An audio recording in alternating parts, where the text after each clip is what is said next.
فلا أقسم بمواقع النجوم وإنه لقسم لو تعلمون عظيم إنه لقرآن كريم في كتاب مكنون لا يمسه إلا المطهرون تنزيل من رب العالمين.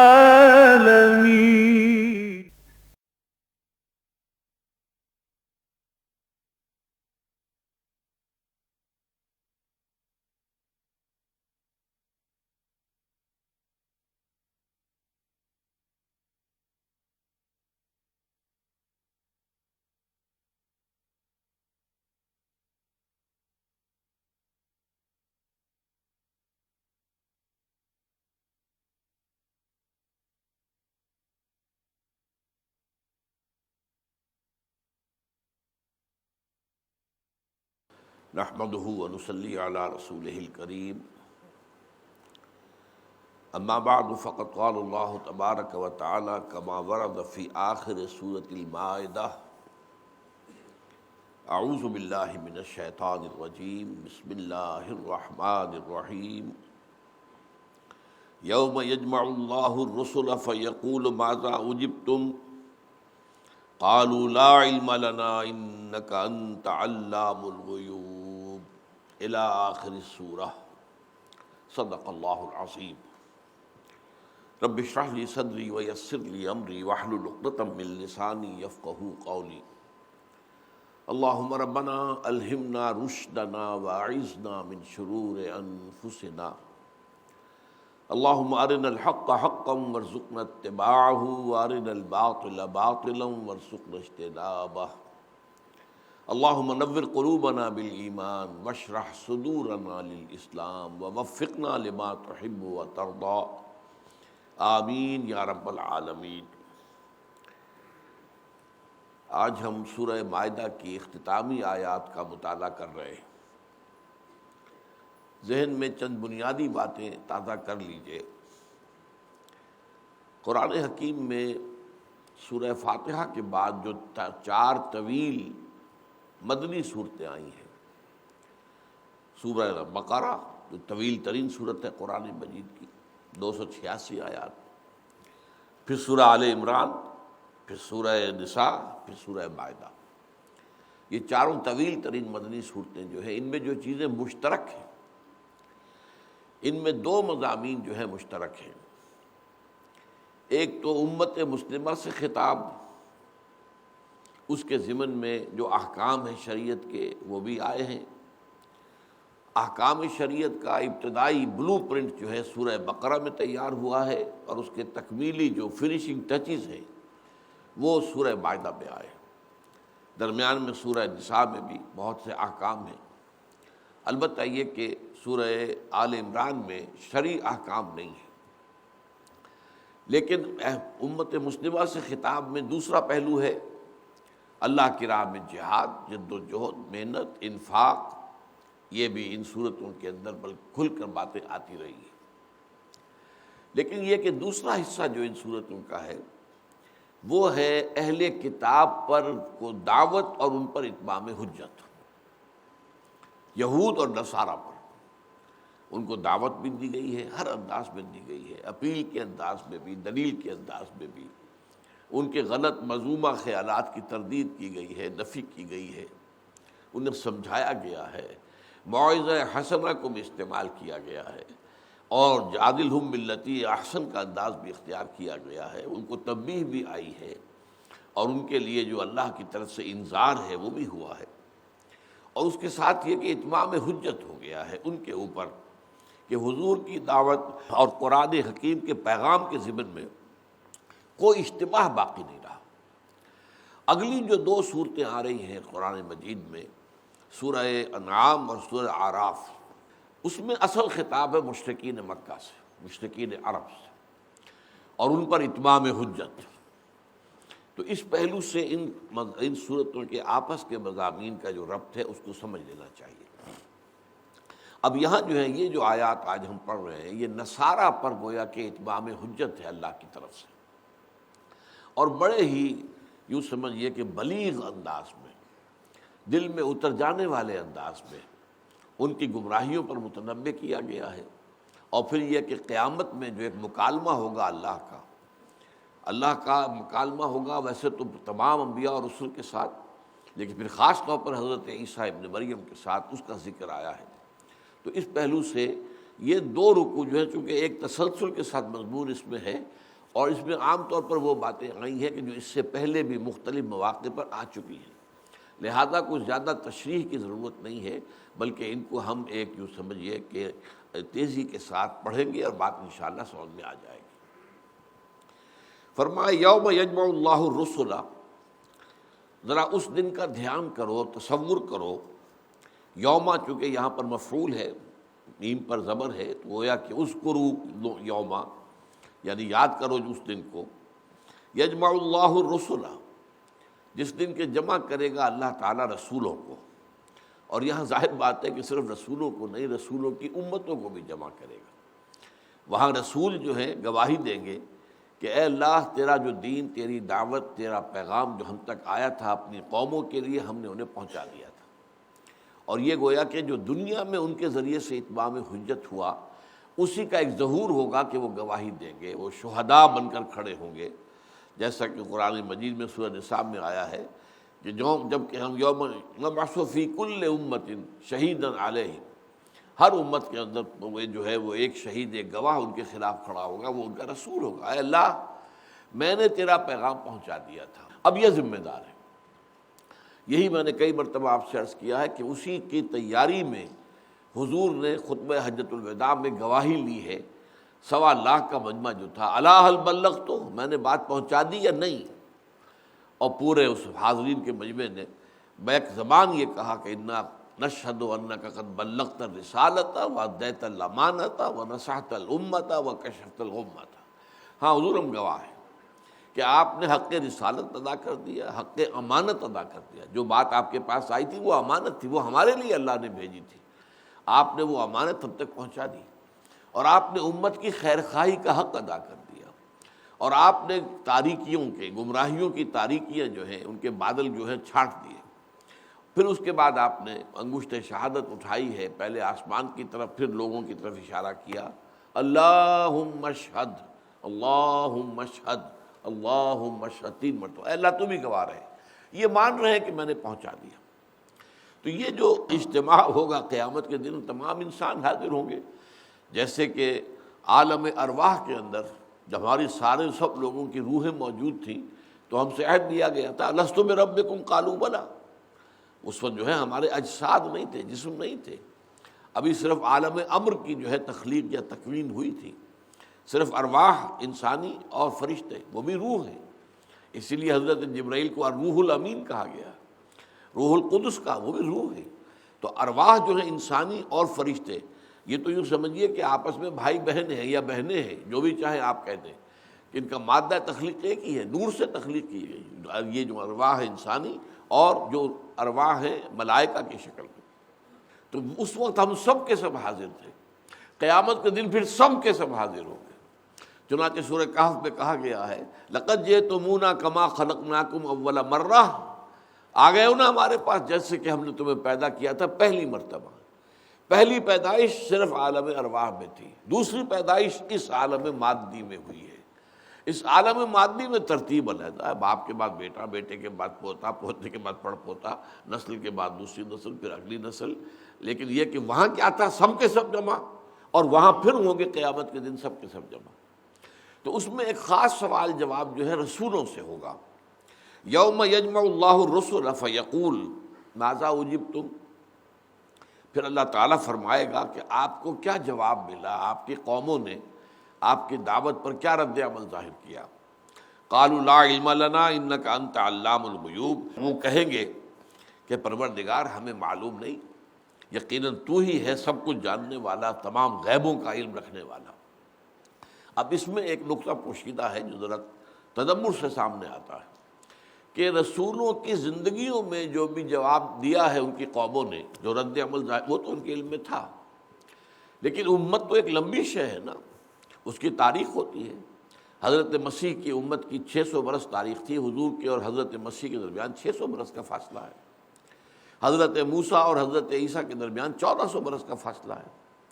پھر حضور صلی اللہ علیہ وسلم کے بعد اور اب ہمارا جو ہے آپ کو معلوم ہے کہ 1400 برس بیت چکے ہیں، کہ بعد میں امتیں کیا کرتی رہی ان کے بارے میں وہ کہے گے کہ ہمیں معلوم نہیں۔ ابھی آگے آ جائے گا کہ جب تک ہم ان کے مابین تھے، ہم نگران تھے، ہم موجود تھے، تو کسی غلطی پر ہم ٹوک دیتے تھے، منع کر دیتے تھے، ان کو جو ہے ان کے اصلاح کر دیتے تھے۔ جب ہمیں تو نے موت دے دی، ہمیں اٹھا لیا، تو اب اس کے بعد انہوں نے کیا کیا یہ تو ہی جانتا ہے، ہمیں صحیح معلوم نہیں ہے۔ لا علم لنا انک انت علام الغیوب۔ اس قال اللہ، اب یہاں خاص مکالمہ جو شروع ہو رہا ہے حضرت عیسیٰ علیہ السلام کے ساتھ، چونکہ یہاں پر جیسا کہ میں بتا چکا ہوں کہ اصل خطاب جو ہے وہ نصارہ سے، عیسائیوں سے ہے۔ اس قال اللہ یا عیسی ابن مریم،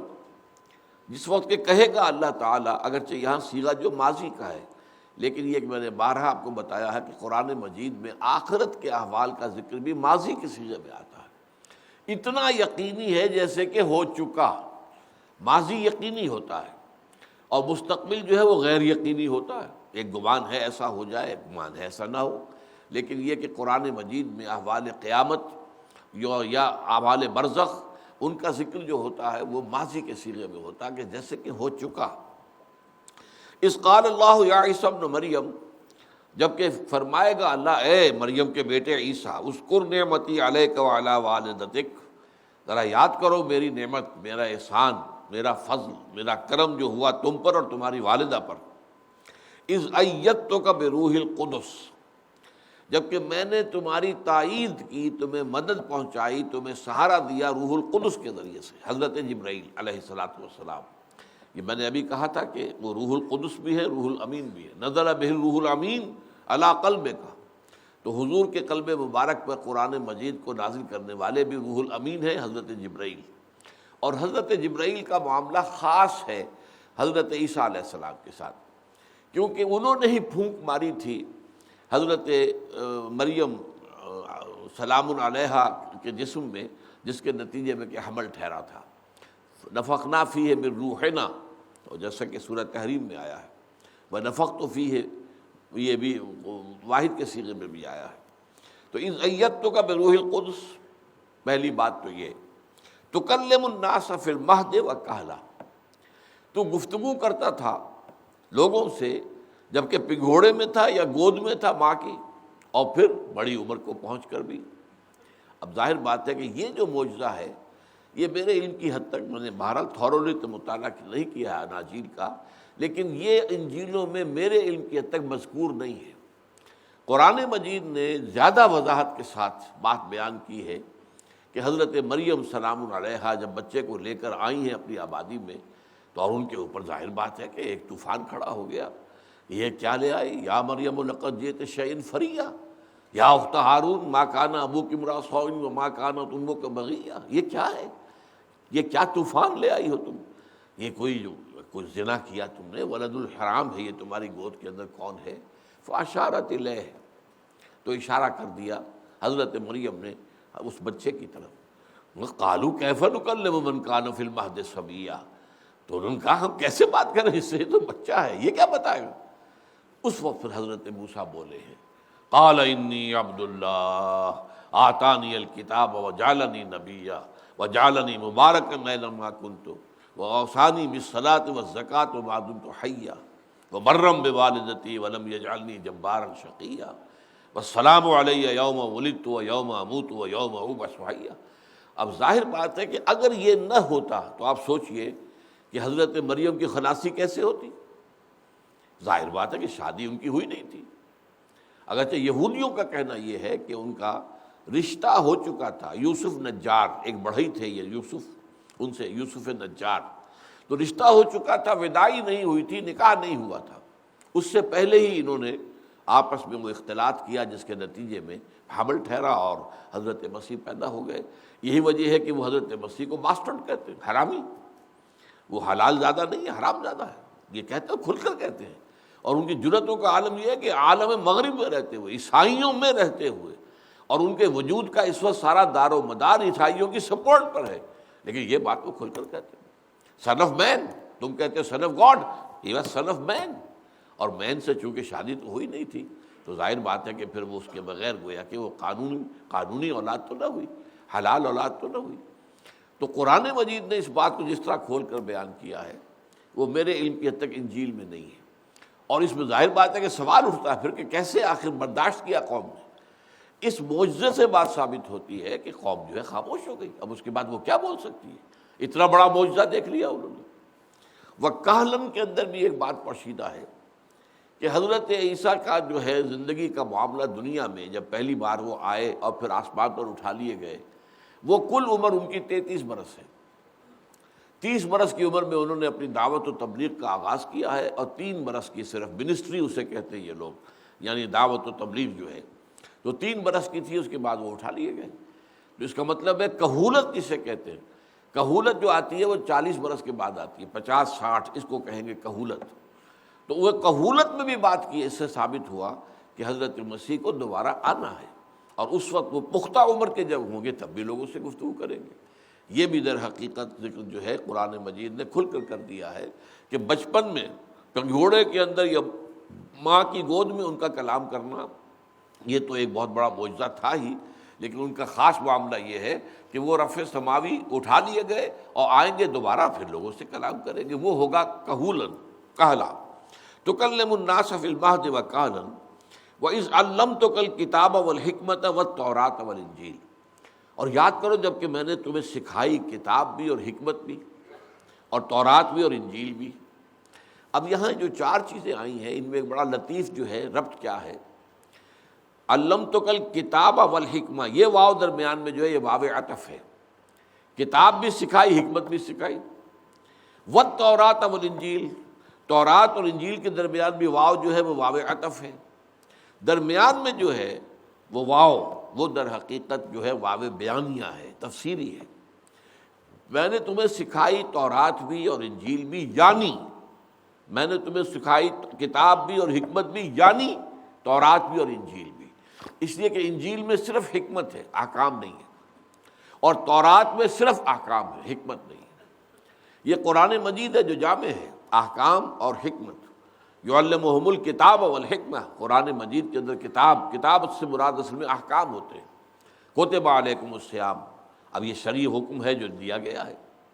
کتب علیکم اذا حضر احدکم الموت ان ترک خیرا الوصیۃ للوالدین والاقربین، یہ کتب آتا ہے، تم پر لکھ دیا گیا۔ فلما کتب علیہم القتال، جب ان کے اوپر جنگ فرض کر دی گئی، تو کتاب کا لفظ آتا ہے کسی چیز کا کو واجب کر دینا، فرض کر دینا، اور وہ احکام ہوتے ہیں جو شریعت کے احکام آئے ہیں۔ تو تورات میں احکام تھے، اسی لیے سب سے مشہور لفظ جو تورات کے بارے میں آتا ہے دی 10 کمانڈمنٹس، 10 احکام، احکام عشرہ۔ حکمت نہیں تھی، وجہ کیا تھی؟ ابھی نوع انسانی اب بحیثیت مجموعی اپنی اس پختگی کو نہیں پہنچی تھی عقل و شعور کے اعتبار سے کہ اسے حکمت کی تعلیم دی جا سکتی۔ حضرت مسیح علیہ السلام کو انجیل دی گئی، وہ سراپا حکمت ہے، اس میں احکام ہے ہی نہیں، اور وہ یہ کہہ کر گئے اپنے ماننے والوں سے کہ تم پر بھی شریعت موسوی لاگو رہے گی، شریعت وہی، کتاب وہی، تورات والی رہے گی، اور البتہ یہ کہ حکمت جو ہے اس کے اندرونی راز جو ہے وہ میں تمہیں سکھا رہا ہوں۔ وَإِذْ تَخْلُقُ مِنَ الطِّينِ كَهَيْئَةِ الطَّيْرِ بِإِذْنِي، اور دیکھو یاد کرو جب کہ تم بناتے تھے گارے سے ایک پرندے کی شکل میرے حکم سے، میرے فیصلے سے، فَتَنفُخُ فِيهِ، پھر تم اس میں پھونک مارتے تھے، فَتَكُونُ طَيْرًا بِإِذْنِي، پھر وہ میرے حکم سے ایک اڑتا ہوا پرندہ بن جاتا تھا۔ اب یہاں پہ بِإِذْنِی کی تکرار آئے گی، اس میں زور دینا ہے اس بات پر کہ یہ نہ سمجھو کہ یہ کوئی ذاتی کمالات تھے عیسیٰ کے، یہ اللہ تعالیٰ کے حکم سے اللہ کی قدرت کا ظہور تھا۔ جو معجزہ ہوتا ہے وہ اللہ تعالیٰ کی قدرت کا ظہور ہوتا ہے، کسی نبی اور رسول کی وہ ذاتی طاقت سے وجود میں نہیں آتا۔ وہ چاہے میں معجزہ دکھا دوں نہیں دکھا سکتا، وہ تو اللہ تعالیٰ کی طرف سے آتا ہے۔ یہ سورہ انعام میں آپ نے پڑھا ہوگا انشاءاللہ، جو بھی آپ نے اس دور میں گزرے ہیں، کہ وہاں بڑے سخت الفاظ آئے کہ حضور کے دل میں اگر یہ خواہش پیدا بھی ہوتی تھی کہ یہ لوگ جو ہے کہہ رہے ہیں لاؤ دکھاؤ معجزہ، دکھاؤ معجزہ، دکھاؤ معجزہ، تو ان کا منہ بند کرنے کے لیے معجزہ دکھا دیا جائے، اللہ کا فیصلہ تھا کہ نہیں دکھاؤں گا۔ تو بڑی ایک ضیق کے اندر جو ہے حضور کی جان رہی ہے کافی عرصے تک۔ تو اس حوالے سے ان میں سب میں اذنی کا لفظ آئے گا، میرے حکم سے تم نے ایسا کیا۔ وَتُمْرِئُ الْأَكْمَحَ وَالْأَبْرَصَ بِإِذْنِی، اور تم ٹھیک کر دیتے تھے، صحت مند بنا دیتے تھے مادرزاد اندھے کو بھی اور کوڑھی کو بھی میرے حکم سے۔ وَإِسْتَخْرُجُ الْمَوْتَىٰ بِإِذْنِی، اور جب تم قبر سے نکال باہر کرتے تھے مردہ کو میرے حکم سے۔ وَإِذْ كَفَفْتُ بَنِي إِسْرَائِيلَ عَنْكَ إِذْ جِئْتَهُم بِالْبَيِّنَاتِ، اور یاد رکھو، یاد کرو ذرا، جب میں نے بنی اسرائیل کے ہاتھ روکے رکھے تم سے جبکہ تم ان کے پاس بینات لے کر آئے۔ فقال الذین کفروا منہم ان ھذا الا سحر مبین، تو جو ان میں سے کافر تھے جنہوں نے انکار کیا، کچھ لوگ تو ایمان لائے، کہتے ہیں 72 افراد ایمان لائے، جن میں سے 12 وہ تھے جو ان کے حواری ہیں، جو ہر وقت ان کے ساتھ رہتے تھے مستقل طور پر،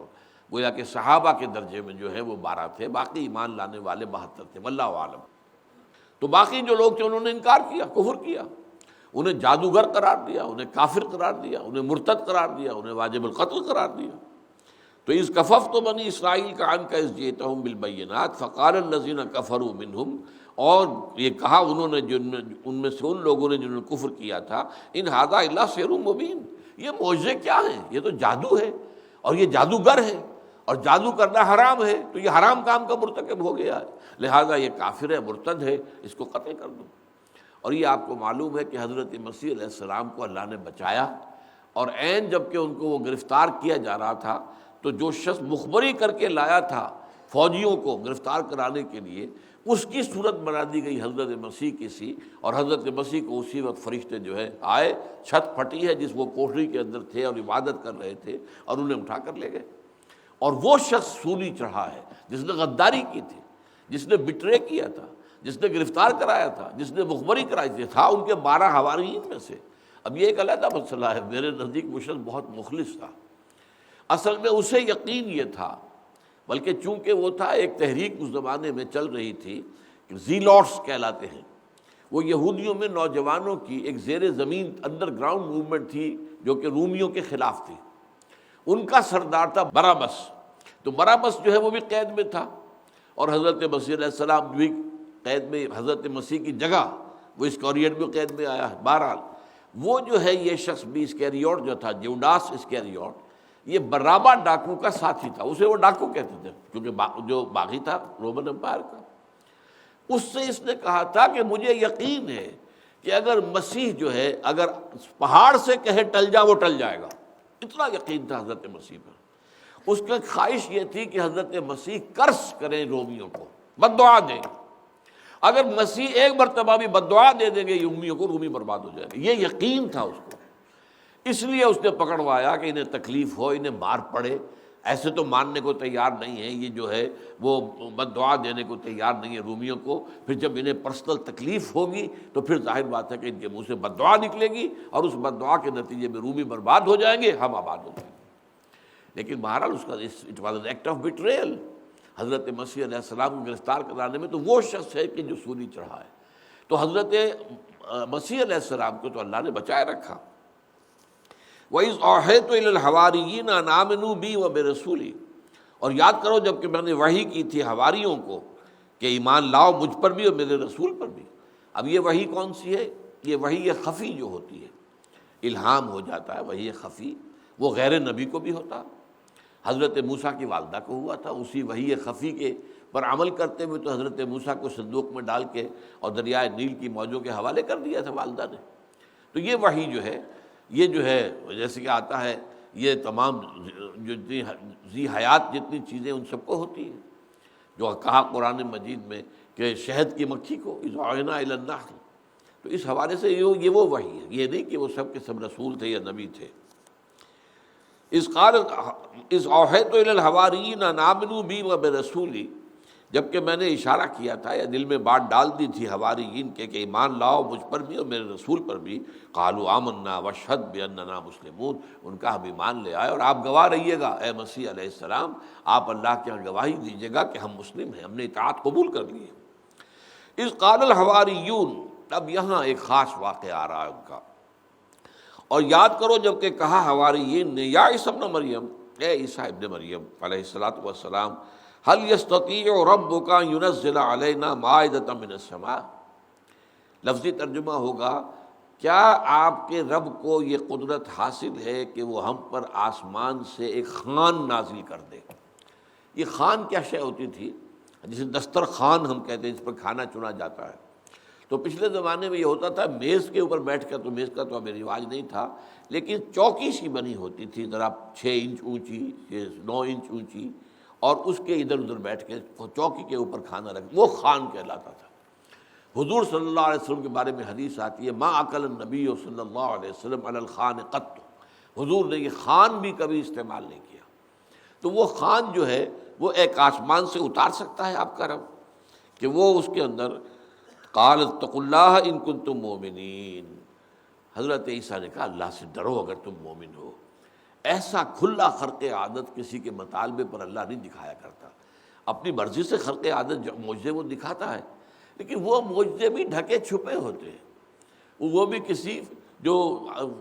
لاز آف دی نیچر ہے وہ معلوم ہوتا ہے کہ اس کے مطابق ہو رہے ہیں. یہ ایک دم جو ہے پوری کی پوری جو ہے اس کو ختم کر دینا اور ننگی ایک جو ہے وہ ایک خرق عادت جو ہے اس کا سامنے لے آنا، یہ جو ہے پھر ایسے معجزے کے بعد اللہ تعالیٰ کی پکڑ پھر بہت سخت ہوتی ہے، پھر بخشا نہیں جاتا، پھر تاخیر نہیں ہوتی، پھر کوئی بھی جو ہے اس قوم کو مزید مہلت نہیں ملتی. قال اتقوا اللہ ان کنتم مؤمنین قالوا نريد ان ناكل منها. انہوں نے کہا کہ ہمارا بڑی خواہش ہے کہ ہم اس خوان میں سے کھائیں. وتطمئن قلوبنا، اور ہمارے دلوں کو اطمینان ہو جائے. ونعلم ان قد صدقتنا،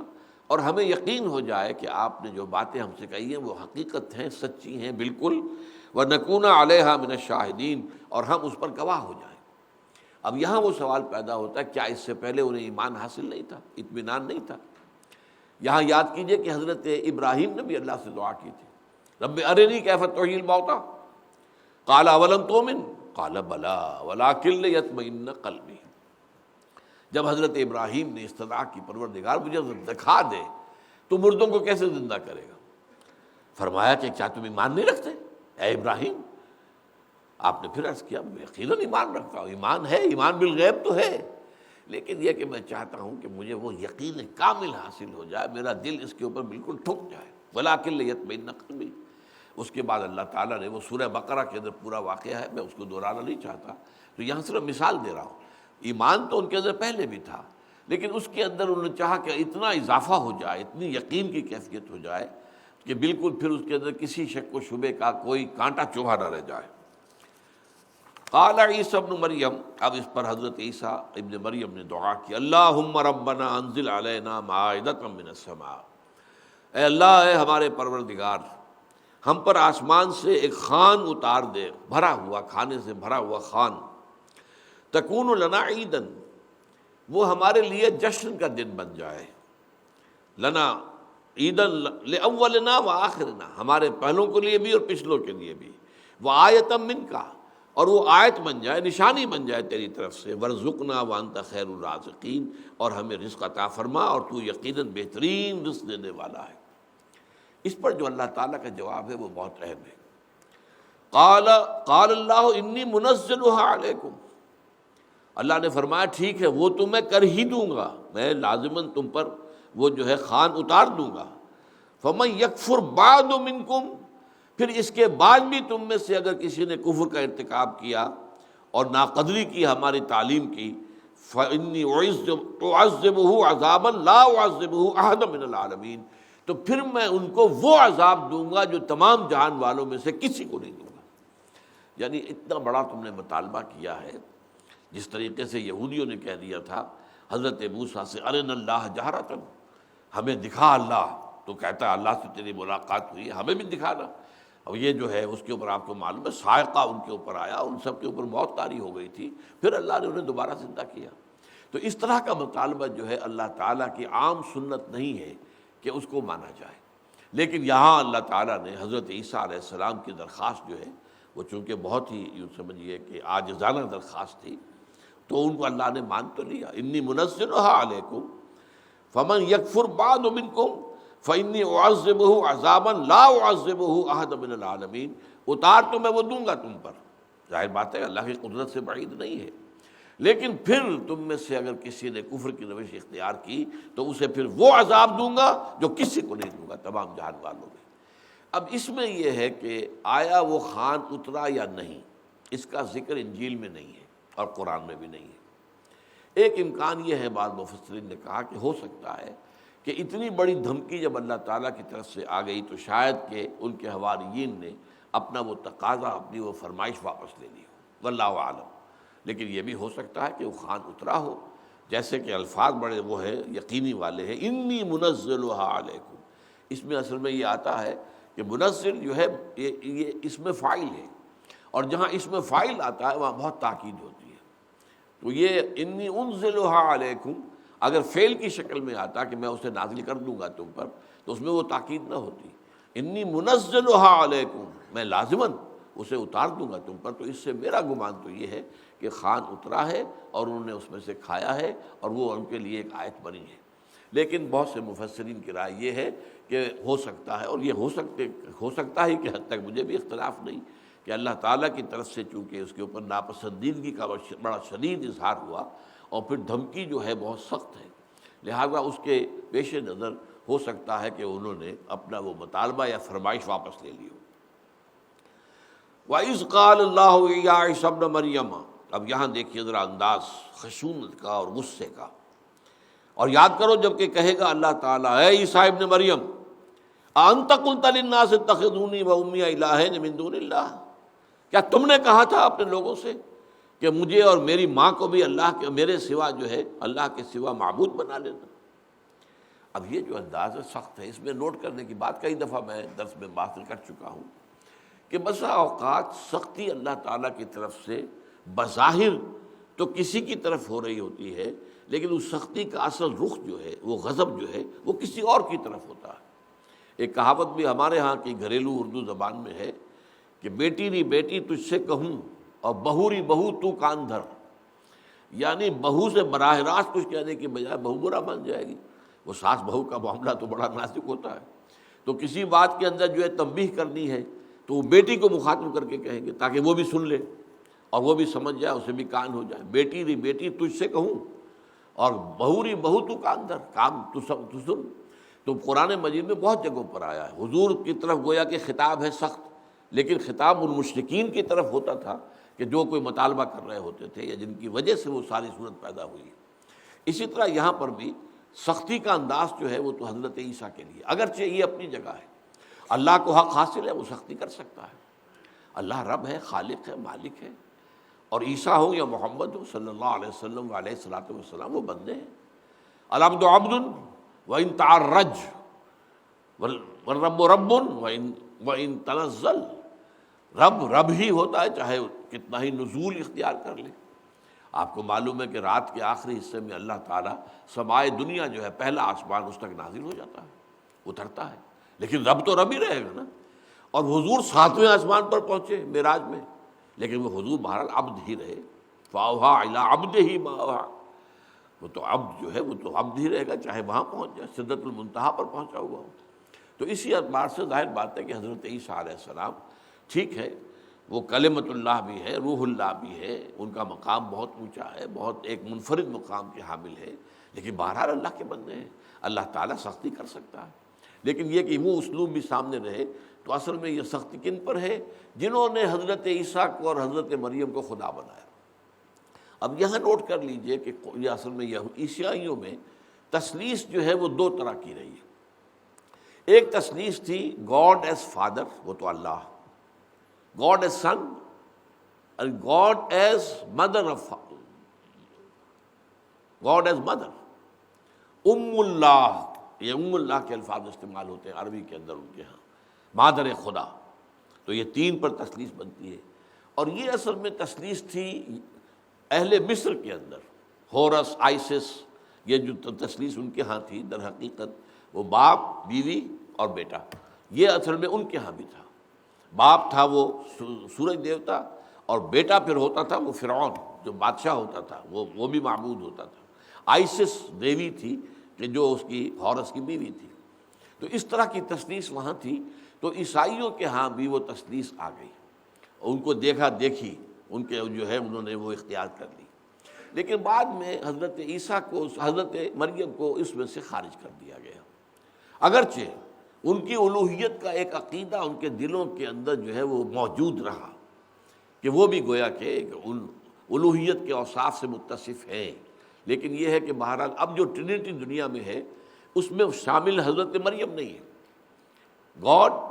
اور سن حضرت جیسس اور ہولی گھوسٹ یعنی حضرت جبرائیل،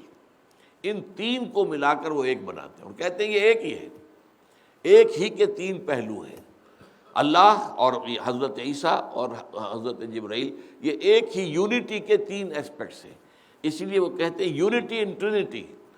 تثلیث میں توحید۔ وہ کہتے ہیں ہم توحید والے ہیں، توحید کو ہم مانتے ہیں، لیکن توحید کی یہ تعبیر ہے کہ وہ توحید جو ہے وہ تین اسپیکٹس رکھتی ہے، اپنے تین پہلو ہیں، ایک ہی حقیقت کے تین پہلو ہیں، اللہ بھی ہے اور عیسیٰ بھی ہے اور روح القدس بھی ہے۔ بہرحال حضرت مریم سلام علیہا، ان کے لیے بھی مجسمے بنائے گئے، انہیں پوجا گیا، یہاں تک کہ حضور کے زمانے میں جو رومی شہنشاہ تھا ہرقل کے جھنڈے پر حضرت مریم کی تصویر تھی۔ حضرت مریم کو انہوں نے گویا کہ انووک کیا تھا اپنی مدد کے لیے، ان کی فوجوں کے آگے جو جھنڈے چلتے تھے اس میں تصویر حضرت مریم سلام علیہا کی ہوتی تھی۔ وَإِذْ قَالَ اللَّهُ يَا عِيسَى ابْنَ مَرْيَمَ أَأَنْتَ قُلْتَ لِلنَّاسِ اتَّخِذُونِي وَأُمِّيَ إِلَٰهَيْنِ مِن دُونِ اللَّهِ، اے مریم کے بیٹے عیسیٰ، کیا تم نے کہا تھا لوگوں سے کہ مجھے اور میری ماں کو بھی دو الہ بنا لینا من دون اللہ، اللہ کے سوا؟ قال سبحانک ما یکون لی ان اقول ما لیس لی بحق، حضرت عیسیٰ عرض کریں گے بارگاہ خداوندی میں، تو پاک ہے پروردگار، اور مجھے ہرگز کوئی حق نہیں تھا کہ میں وہ بات ان سے کہوں کہ جو حق نہیں ہے، میں ان کے سامنے غلط بات نہیں رکھ سکتا تھا، میرے لیے یہ روا نہیں تھا۔ ان کنت قلتہ فقد علمتہ، اگر میں نے وہ بات ان سے کہی ہوتی تو تیرے علم میں ہوتی، تیرا علم تو محیط ہے ہر چیز کو، تیرے علم سے باہر تو نہیں ہو سکتی۔ تعلم ما فی نفسی ولا اعلم ما فی نفسک، تو تو واقف ہے اس سے بھی جو میرے دل میں ہے، میں نہیں جانتا کہ تیرے دل میں کیا ہے۔ یہ ہے عبدیت۔ اللہم انی عبدک ابن عبدک وابن امتک فی قبضتک ماضٍ فی حکمک ناصیتی بیدک ماضٍ فی حکمک عدل فی قضاؤک۔ ذرا اندازہ کیجیے، اے اللہ میں تیرا بندہ ہوں، میرا باپ بھی تیرا غلام تھا، میری ماں بھی تیری ادنیٰ کنیز ہے، میں تیرے قبضے میں ہوں، تیرے قبضے قدرت میں ہوں، میری پیشانی تیرے ہاتھ میں ہے،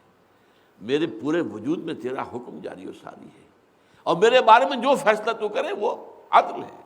وہ انصاف کو ہے۔ تو یہ عبدیت کاملہ جو ہے، اسی طرح کا ظہور یہاں یہ عبدیت کاملہ کا ہے۔ قال سبحانک ما یکون لی ان اقول ما لیس بی حق ما لیس لی بحق ان کنت قلتہ فقد علمتہ تعلم ما فی نفسی ولا اعلم ما فی نفسک انک انت علام الغیوب، یقیناً تو ہی تمام غیبوں کا جاننے والا ہے۔ جو بھی ہمارے سامنے تو جو چیز ہوتی ہے ہم اس کے جاننے والے ہیں، لیکن جو چیز غیب میں ہے ہم تو اس سے واقف نہیں ہیں۔ ما قلت لہم الا ما امرتنی بہ، اے اللہ میں نے تو ان سے نہیں کہا تھا مگر وہی کچھ جس کا تو نے مجھے حکم دیا تھا، ان اعبدوا اللہ ربی و ربکم، وہی کیا تھا کہ عبادت کرو، بندگی کرو، پرستش کرو۔ عبادت، اطاعت جمع محبت، دونوں چیزیں۔ اطاعت والے پہلو کے لیے بندگی کا لفظ فارسی کا، جیسے کہ کہا شیخ سعدی رحمۃ اللہ علیہ نے کہ زندگی آمد برائے بندگی، زندگی بے بندگی شرمندگی۔ یہ ترجمہ ہے اس آیت کا کہ وما خلقت الجن والانس الا لیعبدون۔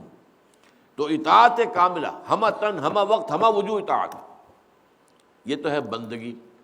اور محبت، انتہائی محبت، تعظیم، عظمت کا دل میں ہونا، اس کے احسانات کا احساس، اس کی بنا محبت، یہ محبت پرستش کہلاتی ہے۔ وطن پرستی، قوم پرستی، زر پرستی، شہوت پرستی، دولت پرستی، یہ پرستش نہیں ہے۔ تو پرستش بھی اللہ کی صرف، اور بندگی بھی اللہ کی۔ ان اعبدوا اللہ ربی و ربکم، عبادت کرو اللہ کی جو میرا بھی رب ہے تمہارا بھی رب ہے۔ وَكُنْتُ عَلَيْهِمْ شَهِيدًا مَا دُمْتُ فِيهِمْ، اور اے اللہ پروردگار میں تو ان پر نگران تھا جب تک کہ میں ان کے مابین موجود تھا۔ ظاہر بات ہے کہ میں انہیں کسی غلط بات کی طرف جانے نہیں دے سکتا تھا، میں نگران تھا۔ یہاں شہید کے معنی، شہید کہتے ہیں موجود کو، شاہدہ شاہد من اہلہا، تو شاہد جو ہے گواہی بھی موجودگی کی بنیاد پر ہوتی ہے۔ جو شخص وقوع کے وقت حاضر ہے تو وہی تو گواہی دینے کا اہل ہے نا، چشمدید گواہ تو وہی ہے۔ تو گواہی بھی موجودگی سے ہے، اور مدد اور نصرت بھی موجودگی سے ہے۔ اس لیے کہ آپ کا کوئی دوست ہے اور آپ کے اوپر کوئی شخص زیادتی کر رہا ہے، تو آپ کا دوست اگر موجود ہوگا تو آپ کی مدد کرے گا۔ اگر وہ دوست ہے، کوئی عزیز ہے، آپ سے انتہائی محبت کرنے والا ہے، موجود نہیں تو وہ کیسے مدد کرے گا؟ تو اسی حوالے سے پھر وَادْعُوا شُهَدَاءَكُم مِّن دُونِ اللَّهِ، جب سورہ بقرہ میں چیلنج کیا گیا وَإِن كُنتُمْ فِي رَيْبٍ مِّمَّا نَزَّلْنَا عَلَىٰ عَبْدِنَا فَأْتُوا بِسُورَةٍ مِّن مِّثْلِهِ وَادْعُوا شُهَدَاءَكُم مِّن دُونِ اللَّهِ إِن كُنتُمْ صَادِقِينَ۔ تو اے عرب کے لوگو، اے مشرکین عرب، اگر تمہیں شک ہے اس چیز کے بارے میں جو ہم نے اپنے بندے محمد پر نازل کی ہے، قرآن کے بارے میں، اگر تمہیں شک ہے کہ یہ اللہ کا کلام نہیں ہے، شاید محمد نے خود ہی موزوں کر لیا ہو، جمع کر لیا ہو، جوڑ لیا ہو، تالیف کی ہو، تو اچھا تم بھی ایسی ایک صورت بنا کر لے آؤ اور بلا لو اپنے سارے مددگاروں کو۔ وَادْعُوا شُهَدَاءَكُم مِّن دُونِ اللَّهِ، سارے اب یہاں پہ مددگار کے معنی ہے۔ تو شہید، اور ایک تیسرے معنی یہ ہے کہ نگران وہی ہو سکتا ہے جو موجود ہو۔ اب کمرہ امتحان ہے تو اس کے اندر آپ کو معلوم ہے کہ وہ جو ہوتے ہیں موجود وہاں پر، تو وہ وہی لوگ نگرانی کرتے ہیں، کوئی نقل تو نہیں کر رہا، کوئی غلط غیر قانونی حرکت تو نہیں کر رہا۔ تو یہاں نگران موجودگی کے معنی میں ہے اور نگران کے معنی میں ہے۔ وَكُنْتُ عَلَيْهِمْ شَهِيدًا مَا دُمْتُ فِيهِمْ، میں تو جب تک ان کے مابین تھا میں ان کا نگران رہا۔ فَلَمَّا تَوَفَّيْتَنِي كُنْتَ أَنْتَ الرَّقِيبَ عَلَيْهِمْ، تو اس کے بعد تو پھر تو ہی نگران تھا، تجھے ہی ان کی خبر ہے، تجھے ہی معلوم ہے، سب کچھ بات جو ہے تیرے علم میں ہے۔ یہاں توفیتنی کا لفظ پھر آ گیا ہے، جس پر کہ قادیانیوں نے جو ڈیرا لگایا ہے قرآن مجید میں توفی کا لفظ آتا ہے، تو وہ کہتے ہیں دیکھو وفات پا گیا، حضرت عیسیٰ تو وفات پا گئے۔ حالانکہ اگر اس لفظ کی حقیقت پر غور کیا جائے، وفا یوفی کہتے ہیں کسی شے کا پورا پورا لے لینا، اوفا یوفی کسی کا پورا پورا دے دینا، یہ باب افعال، اوفا یوفی ایفان، ایفا عہد، عہد پورا کا پورا کر دینا، پورا کا پورا جو کا تو، بغیر کبھی بیشی کے۔ اور توفی کسی شے کو وصول کر لینا پورے کے پورے کو۔ اب اس توفی کا اطلاق قرآن مجید میں نیند پر بھی ہوتا ہے، اذ یتوفی الانفس حین موتہا واللتی لم تمت فی منامہا، نیند کو بھی کہا گیا اس لیے کہ شعور انسان کا جو ہے وہ اس کے اندر وہ اللہ تعالیٰ جو ہے وہ قبض کر لیتا ہے۔ آپ کو سوتے ہوئے شعور نہیں ہے اب، یہ اس حوالے سے، اور شعور ہی انسان کی سب سے یوں سمجھیے کہ خلاصہ ہے، لب لباب ہے۔ بے شعور ہو گیا تو وہ انسان کہاں رہا، وہ تو حیوان ہو گیا پھر۔ لہٰذا اس کو بھی کہا گیا کہ وہ توفی ہے، وہ اللہ پورا لے لیتا ہے۔ اور پھر جب انسان مرتا ہے تو جان لے لی، حالانکہ جسم تو یہی رہتا ہے، پورا کا پورا تو نہیں لیا ہے، جان لی ہے صرف، لیکن یہ بھی وفات ہے۔ لیکن اس کا مکمل اطلاق حضرت مسیح پر ہے، انہیں جان اور جسم سمیت اٹھا لیا گیا، یہ ہے اصل توفی۔ لفظ کا اصل اطلاق جو ہے وہ حضرت عیسیٰ علیہ السلام پر ہوتا ہے بتمام و کمال۔ فلما توفیتنی کنت انت الرقیب علیہم، تو جب تو نے مجھے وفات دے دی تو ظاہر بات ہے کہ جب مجھے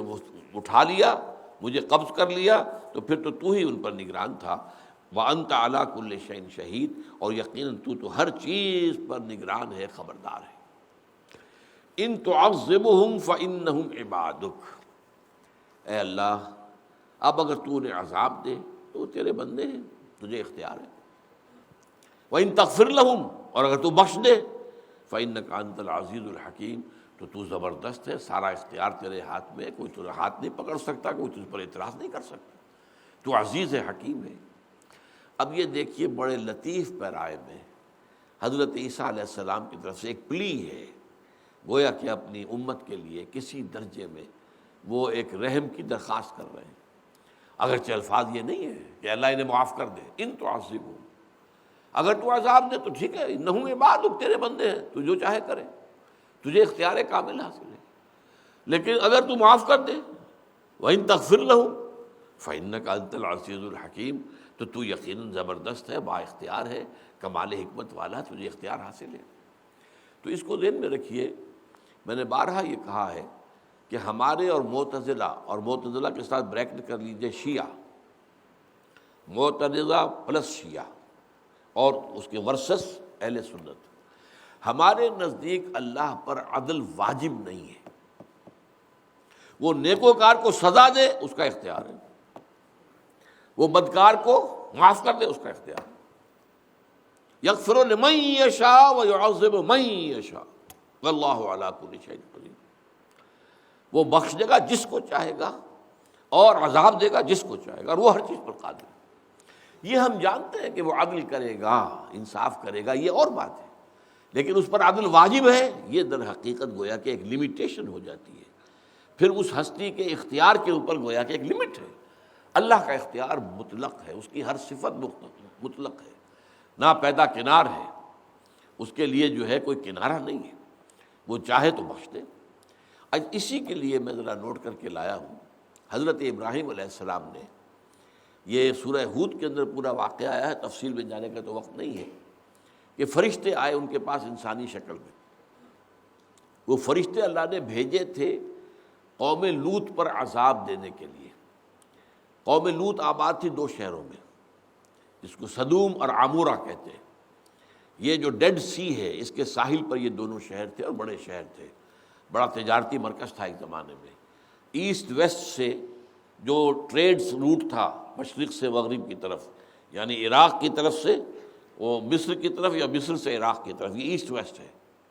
اور ایک تھا ساؤتھ نارتھ، نیچے یمن سے اور جزیرہ نما عرب سے ہو کر قافلے آتے تھے جو میڈیٹرینین سی پر پہنچتے تھے، اور وہاں پر یورپ سے سامان تجارت آتا تھا، اور وہ میڈیٹرینین کے ساحل پر، شام کے ساحل پر اترتا تھا۔ تو اب پھر اس کے بعد وہ قافلے اپنا سامان ادھر فروخت کرتے تھے، ان کا سامان لے کر واپس آتے تھے۔ تو یہ دو روٹس تھے، نارتھ ساؤتھ اور ایسٹ ویسٹ، اور ان پر، ان کے انٹرسیکشن پر یہ دو شہر آباد تھے۔ تو ظاہر بات ہے کہ ان کو پھر جو ہے بڑی خوشحالی تھی، ان کی قافلوں کی آمد و رفت ہے تو آمدنی ہوتی ہے، وہ لوگ ٹھہرتے ہیں، وہ ظاہر بات ہے وہاں خرید و فروخت کریں گے، کھائیں پیئیں گے، کچھ اور کریں گے، تو اس سے جو ہے ان کے لیے بہت ہی سہولتیں تھیں۔ تو بہت ہی خوشحال یہ دونوں شہر تھے۔ ان پر عذاب آیا ہے تو فرشتوں کو بھیجا ہے، لیکن راستے میں حضرت ابراہیم علیہ السلام کے پاس وہ آئے، اور واقعہ یہ ہے کہ وہ انسانی شکل میں آئے تو حضرت ابراہیم، انہوں نے سلام کیا، حضرت ابراہیم نے بھی سلام کا جواب دیا، پھر فوراً دوڑ کر گئے اور اپنے گھر کے اندر جا کر ایک سالم بچھڑا جو ہے وہ گھی میں تلا ہوا وہ لا کے سامنے رکھ دیا، کھائیے۔ اب پچھلے زمانے میں آپ کو معلوم ہے سب سے بڑی خوراک تو گوشت ہی تھی، وہ گوشت جو ہے وہ لا کے رکھ دیا۔ اب ان کا ہاتھ ہی نہیں بڑھ رہا اس کی طرف، تو خوف محسوس ہوا حضرت ابراہیم کو، یہ کون ہے، یہ جو کھانا میرا نہیں کھا رہے۔ یہ وہاں کی روایت یہ تھی کہ دشمن جو ہے وہ اپنے دشمن کو نقصان پہنچانے جب جاتا تھا تو اس کا نمک نہیں چکھ سکتا تھا، نمک چکھ لیا تو پھر تو وفاداری کرنی پڑے گی، پھر تو خیر خواہی کرنی پڑے گی۔ تو حضرت ابراہیم نے سمجھا کہ یہ کوئی دشمن ہے میرے کہ جو مجھے نقصان پہنچانے آئے ہیں۔ تو ان کا کہ نہیں، آپ گھبرائیے نہیں، ہم تو آئے ہیں آپ کو بشارت دینے، بیٹے کی بشارت دینے آئے۔ اب بیٹا کون؟ حضرت اسحاق۔ 87 برس کی عمر تھی حضرت ابراہیم کی جب حضرت اسماعیل پیدا ہوئے حضرت حاجرہ کے متن سے، اور 100 برس کی عمر تھی حضرت اسماعیل 13 برس کے ہو چکے تھے جبکہ حضرت اسحاق کی پیدائش ہوئی ہے حضرت سارہ کے متن سے، جو اصل بیوی تھی ان کی، خاندان سے تھی۔ حضرت حاجرہ کو تو پیش کیا تھا جو اس وقت کا بادشاہ تھا مصر کا، اس نے ہدیتاً پیش کیا تھا، کنیز کی حیثیت سے آئی تھی، اگرچہ شہزادی تھی، وہاں کی وہ غلام نہیں تھی، شہزادی تھی، لیکن ظاہر بات ہے کہ چونکہ وہ منکوحہ نہیں تھی تو وہ گویا کنیز کے طور پر تھی۔ بہرحال تو حضرت اسحاق کی جب خوشخبری دی ہے تو حضرت سارہ جو ہے وہ کہیں پیچھے پردے سے پیچھے سن رہی تھی، انہوں نے دہتڑ مارا اپنے منہ پہ، سر کے اوپر، کہا میں اب اس بڑھاپے میں آلدو وانا عجوز وہذا بالی شیخا، اب میں جنوں گی بچہ جبکہ میں بوڑھی پھوس ہو گئی ہوں اور میرا یہ شوہر جو ہے یہ بھی بوڑھا پھوس ہو گیا ہے۔ تو جب ان کا کہ نہیں آپ گھبرائیں نہیں، اللہ تعالیٰ کی رحمت سے مایوس نہ ہو، یہ اللہ کا فیصلہ ہے۔ اب اس کے بعد پھر الفاظ آتے ہیں فلما ذهب عن ابراہیم الروع، تو جب حضرت ابراہیم کے دل میں سے وہ خوف جاتا رہا جو ان فرشتوں کی طرف سے ہو گیا تھا کہ یہ شاید مجھے کوئی نقصان پہنچانے آئے، میرے دشمن ہیں، وجاءت البشریٰ، اور پھر جو ان کو بشارت حاصل ہو گئی بیٹا ہوگا، بشارت تو ہے اور اللہ کی طرف سے، اللہ کا وعدہ ہے تو ہوگا، جیسے بھی ہوگا، وہ چاہے خرق عادت کہیں اس بڑھاپے میں ہوگا۔ یجادلنا فی قوم لوط، اب اس نے ہم سے جھگڑنا شروع کیا قوم لوط کے بارے میں۔ جب فرشتوں نے بتایا ہم تو جا رہے ہیں قوم لوط کو ختم کرنے کے لیے، عذاب، استحصال، تو انہوں نے کہا دیکھیے میری حیثیت تو نہیں ہے کہ میں پروردگار سے کچھ کہہ سکوں، لیکن یہ کہ اگر ان میں، اس قوم میں، ان شہروں میں 50 راست باز بھی ہوں گے تو کیا پھر بھی میرا رب انہیں برباد کر دے گا؟ انہوں نے کہا نہیں، اللہ کا فیصلہ ہے، 50 بھی اگر ہوئے تو ان پر عذاب نہیں دیں گے۔ اچھا دیکھیے میں پھر جرت کر رہا ہوں، پھر بڑی ہمت کر رہا ہوں، میری حیثیت تو نہیں ہے، لیکن اللہ سے یہ میری درخواست کی، شاید 40 ہوں وہاں پہ۔ فرمایا 40 بھی ہوئے، یہ ساری تفصیل تورات میں، یہ تفصیل قرآن میں نہیں ہے، لیکن یجادلنا فی قوم لوط، ہم سے جدال شروع کیا۔ جدال اسی کو کہتے ہیں، بحث مباحثہ، جدال، جادلہم باللتی ہی احسن۔ تو اب یہ جدال ہوتے ہوتے 5 پر لے آئے۔ آپ کو معلوم ہے قرآن مجید میں فما وجدنا فیہا غیر بیت من المسلمین، اس پوری بستیوں کے اندر سوائے ایک مسلمانوں کے گھر کے کوئی اور گھر تھا ہی نہیں، اور اس گھر میں وہ حضرت لوط کا گھر تھا، اور حضرت لوط کی بیوی بھی مشرکہ تھی، بیٹا کوئی تھا نہیں، 2 بیٹیاں تھیں، صرف 3 افراد تھے کل، 5 تک تو اللہ تعالیٰ آ گیا۔ لیکن اللہ نے بعد میں فرمایا یا ابراہیم، اے ابراہیم اعرض عن ھذا، اب چھوڑو اس مسئلے کو، اعراض کرو، انہ قد جاء امر ربک، تمہارے رب کا فیصلہ آ چکا ہے، تمہارے رب کا فیصلہ صادر ہو چکا ہے۔ انہم آتیہم عذاب غیر مردود، اور ان پر تو عذاب آ کر رہے گا جسے کسی صورت لوٹایا نہیں جا سکتا۔ اسی ضمن میں آئے ہیں ان ابراہیم لحلیم اواہ منیب، یقیناً ہمارا بندہ ابراہیم جو تھا وہ بہت حلم والا تھا، بہت رقیق القلب تھا، بہت ہماری طرف رجوع کرنے والا تھا۔ یہ 3 الفاظ جو آئے ہیں ان ابراہیم لحلیم اواب منیب، تو اس حوالے سے انبیاء اور رسل میں اپنی قوموں کے لیے، نوع انسانی کے لیے بڑی محبت اور خیر خواہی ہوتی ہے۔ ان کی ساری دعوت و تبلیغ بھی تو خیر خواہی پر مبنی ہوتی ہے، ان کی بھلائی کے لیے، ان کی آخرت کی بھلائی کے لیے، نجات کے لیے۔ خود جو سورہ نساء کی آیت میں 41 میں آیا ہے، جو یہ فرمایا فَكَيْفَ إِذَا جِئْنَا مِن كُلِّ أُمَّةٍ بِشَهِيدٍ وَجِئْنَا بِكَ عَلَىٰ هَٰؤُلَاءِ شَهِيدًا، اے نبی کیسا ہوگا جب ہم ہر نبی کے خلاف ایک گواہ کھڑا کریں گے اور آپ کو گواہ بنا کر لائیں گے ان کے خلاف، آپ کی قوم کے خلاف۔ تو حضور کی آنکھوں سے آنسو روانہ ہو گئے، مجھے اپنی قوم کے خلاف گواہی دینی ہوگی، مجھے پروسیکیوشن وٹنس کا کام کرنا ہوگا، کھڑے ہو پروسیکیوٹر کا، میں کھڑا ہو کر جو ہے گویا کہ اللہ کی عدالت میں پروسیکیوٹ کروں گا۔ تو اس کو اپنی قوم کی جو بھی محبت تھی، اللہم اہد قومی انہم لا یعلمون، وہ تو اب دعائیں کرتے رہے کہ اللہ میری قوم کو ہدایت دے، یہ علم نہیں رکھتے کیا کر رہے ہیں۔ تو اس لیے وہ جو نبیوں اور رسولوں کے اندر اپنی قوموں کے لیے ایک جذبات ہوتے ہیں محبت کے اور رافت کے، تو اس کا ایک اظہار یہاں پر بھی ہو رہا ہے۔ ان تعذبہم فانہم عبادک، اگر تو نے عذاب دے تو وہ تیرے بندے ہیں، تیرا اختیار ہے، جس طرح چاہے عذاب دے دے۔ جیسے کہ ہم کہتے ہیں یہ میری بکری تھی میں نے ذبح کر دی، تم کون ہوتے ہو پوچھنے والے؟ ایسے ہی عرب میں جو رواج تھا، کوئی شخص اپنے غلام کو قتل کر دے جب چاہے کر دے، کوئی اس سے پوچھ گچھ کرنے والا نہیں، کوئی مقدمہ درج نہیں ہوگا، کوئی پرچہ نہیں کٹے گا، کچھ نہیں ہوگا، اس لیے میرا غلام تھا میں نے قتل کر دیا، میری بکری تھی میں نے ذبح کر دی، تو کوئی مجھ سے پوچھ نہیں سکتا۔ تو تمہیں تیرے بندے ہیں، تجھے کوئی پوچھنے والا نہیں ہے، اگر تو انہیں عذاب دے تو کوئی بھی تجھ پر اعتراض کرنے کا حق نہیں رکھتا، اور اگر تو معاف کر دے تو عزیز ہے، حکیم ہے، کمال حکمت والا۔ قال اللہ ھذا یوم ینفع الصادقین صدقہم، آخری بات اللہ فرمائے گا، اللہ کہے گا آج کا دن وہ ہے کہ جس دن سچوں کو ان کی سچائی نفع دے گی، یعنی حضرت عیسیٰ کی ساری بات کو اللہ تعالیٰ نے سچائی کے اوپر مبنی قرار دیا۔ جو کچھ انہوں نے کہا کہ میں نے نہیں کہا تھا ان سے کہ مجھے اور میری والدہ کو بھی اللہ کے سوا معبود بنا لو، میں نے تو وہی کچھ کہا تھا اللہ جس کا تو نے مجھے حکم دیا تھا، تو یہ ساری صداقت پورا صدق جو ہے واضح ہو گیا۔ قال اللہ ھذا یوم ینفع الصادقین صدقہم لہم جنات تجری من تحتہا الانہار، ان کے لیے باغات ہیں جن کے دامن میں ندیاں بہتی ہوں گی، خالدین فیہا ابدا، وہ رہیں گے اس میں ہمیشہ ہمیش، رضی اللہ عنہم ورضوا عنہ، یہ سب سے اونچا مقام ہے بندے کے لیے، اللہ ان سے راضی ہو گیا اور وہ اللہ سے راضی ہو جائیں گے، یعنی اللہ اتنا دے گا کہ وہ راضی ہو جائیں گے اور دے گا،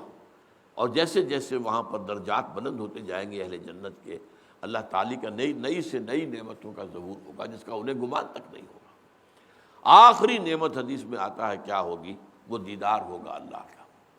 براہ راست دیدار، بالواسطہ تو ایک دیدار جو ہے وہ میدان حشر میں بھی ہونا ہے، وہاں بھی آئے گا اللہ تعالیٰ کا، وَجَاءَ رَبُّكَ وَالْمَلَكُ صَفًّا صَفًّا، میدان حشر میں بھی اللہ تعالیٰ نزول فرمائیں گے، آئیں گے، اور جیسے کہ آتا ہے دوسری جگہ پر وَيَحْمِلُ عَرْشَ رَبِّكَ يَوْمَئِذٍ ثَمَانِيَةٌ، اور اللہ کے عرش کو 8 فرشتے جو ہے تھامے ہوئے ہوں گے، اور وہ اللہ تعالیٰ کا عرش نیچے آئے گا اور اللہ تعالیٰ بھی اس پر متمکن ہوں گے، لیکن یہ کہ اِنَّهُمْ عَنْ رَبِّهِمْ يَوْمَئِذٍ لَمَحْجُوبُونَ، جو کفار و مشرکین تھے وہ محجوب رکھے جائیں گے، وہ اللہ کا دیدار نہیں کر سکیں گے، لیکن یہ کہ اہل ایمان تو الی ربہا ناظرہ، اپنے رب کی طرف دیکھتے ہوئے ہوں گے، لیکن یہ جو ہے براہ راست کا نہیں ہے، بلکہ لیکن قیامت کے بعد جو بھی ہونا ہے تو جنت کی نعمتوں میں ترقی کرتے کرتے اہل جنت جہاں تک پہنچیں گے تو آخری مقام جو ہے اللہ تعالیٰ کا کھلا دیدار، رضی اللہ عنہ ورضوا عنہ ذالک الفوز العظیم، یقیناً یہی ہے بہت بڑی کمائی، للہ ملک السماوات والارض وما فیہن۔ اب یہ آخری ہوتا ہے انداز قرآن مجید کی صورتوں کا اختتامی، آخر میں پھر جو ہے اللہ ہی کی ملکیت ہے، لام تملیک ہے، جو کچھ ہے آسمانوں میں اور زمین میں، اور اللہ ہی کا ملک ہے، بادشاہی بھی، ملک اور ملک لفظ تو ایک ہی ہے، زیر اور پیش کا فرق ہے، ملک بادشاہی، ملک ملکیت، ظاہر بات ہے کہ بادشاہ ہوتا تھا وہ گویا کہ مالک ہوتا تھا، الیس لی ملک مصر، فرعون کا یہ قول قرآن میں نقل ہوا ہے، کیا مصر کی حکومت میری نہیں ہے؟ وَهَذِهِ الْأَنْهَارُ تَجْرِي مِن تَحْتِي، اور سارا جو آبپاشی کا نظام ہے دریائے نیل سے جو نہریں نکالی ہیں میں نے، وہ میرے انتظام میں ہے، جس کا چاہوں موگا بند کر دوں، جس کا چاہوں کھول دوں، تو یہ اختیار مطلق جو ہے ملک، اور یہ جو ہے ملکیت، للہ ملک السماوات والارض، اور جہاں ملک کا لفظ نہیں آتا سورہ بقرہ میں بھی تو آپ کو معلوم ہے آخری رکوع جو ہے 3 آیات پر مشتمل، للہ ما فی السماوات وما فی الارض وَإِن تُبْدُوا مَا فِي أَنفُسِكُمْ أَوْ تُخْفُوهُ يُحَاسِبْكُم بِهِ اللَّهُ، تو یہ گویا کہ خاتمہ کلام اس انداز کا ہوتا ہے، اللہ تعالیٰ کی شان جو ہے بلند و بالا، اس کا اظہار، للہ ملک السماوات والارض وما فیہن، اللہ ہی کی ملکیت ہے اور اللہ ہی کی بادشاہی ہے تمام آسمانوں پر اور تمام زمین پر، اور جو کچھ کہ ان دونوں میں ان سب کے اندر ہے، وَهُوَ عَلَىٰ كُلِّ شَيْءٍ قَدِيرٌ، اور وہ ہر چیز پر قادر ہے۔ بارک اللہ لی ولکم فی القرآن العظیم ونفعنی وإیاکم بالآیات والذکر الحکیم۔